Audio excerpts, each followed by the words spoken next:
Guys I am on time. मैं सुबह उठ गई थी, मॉर्निंग की क्लास नहीं करी लेकिन रिकॉर्डिंग कर ली। ठीक है, नाश्ते में अपना कल दूध चाय पानी सब हो गया और फिर अब निकलते हैं हॉस्पिटल ड्यूटी के लिए। बस जैकेट डालना है मुझे और देन आई विल गो और फिर मिलते हैं आज हॉस्पिटल में, देखते हैं क्या नई चीज़ होती है। और आज फ्राइडे है। Good evening. और मैंने आज स्नैकिंग में मेरे लिए बनाए हैं पापड़, तले हैं मतलब। ठीक है, ये सब मैं घर से लेकर आई हूँ एज़ यू कैन सी।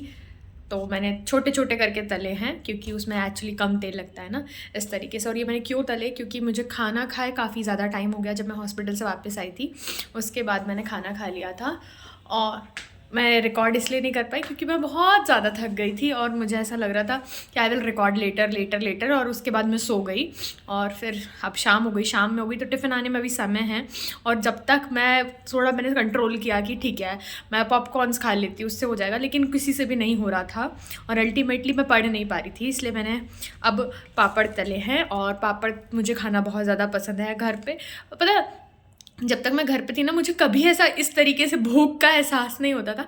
शाम में ऑब्वियसली कुछ ना कुछ बन जाता था, लेकिन तुम खुद रहो तो खुद के लिए इंसान बहुत ही कम चीज़ें करता है। घर पे सबके लिए होता है तो हो ही जाता है। और घर में रहना बहुत अच्छा होता है, कंफर्ट होता है, सही चीज़ होती है। लेकिन ग्रोथ कह सकते हैं मेरी फील्ड में मेरे घर पे नहीं है।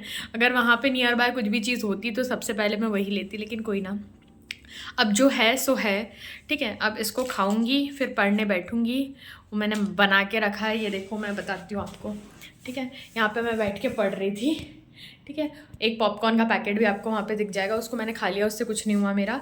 टिफ़िन आने में टाइम, जब तक मैं ये खाती हूँ। और एक न्यूज़ है मेरे लिए, आपके लिए मेरे पास, वो ये है कि मंडे से मेरी शिफ्ट होने वाली है चेंज और मैं जाने वाली हूँ सिटी डिस्पेंसरी।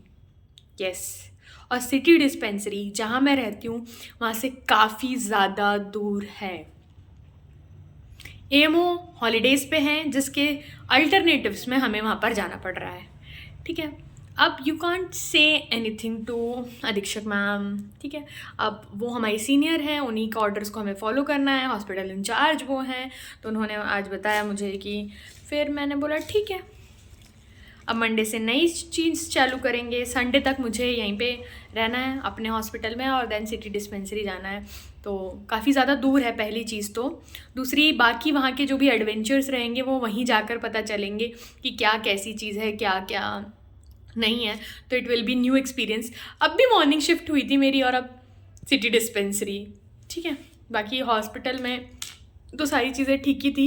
कुछ पेशेंट्स की हिस्ट्री मैं आपको बता सकती हूँ कि क्या किसी के साथ होता है। बस मुझे एक चीज़ है कि एक अम्मा जी हैं, उनकी बेटी भी 62 की समथिंग है। वो भी रिटायर्ड मतलब 62 कह लो, लेकिन शी इज़ वेरी स्ट्रॉन्ग। बस वो सुन नहीं पाती हैं तो उन्हें काफ़ी तेज़ तेज़ बोलना पड़ता है, लेकिन वो है ना बहुत अच्छी हैं। मतलब उनको ऑब्वियसली बॉडी पेन है क्योंकि 80+ हैं वो, है ना, तो सारी चीज़ें होती है। लेकिन उनकी बेटी जो सबसे बड़ी बेटी है वो 62 एज की है और वो उनके साथ है, उनके साथ उनका बेटा नहीं है।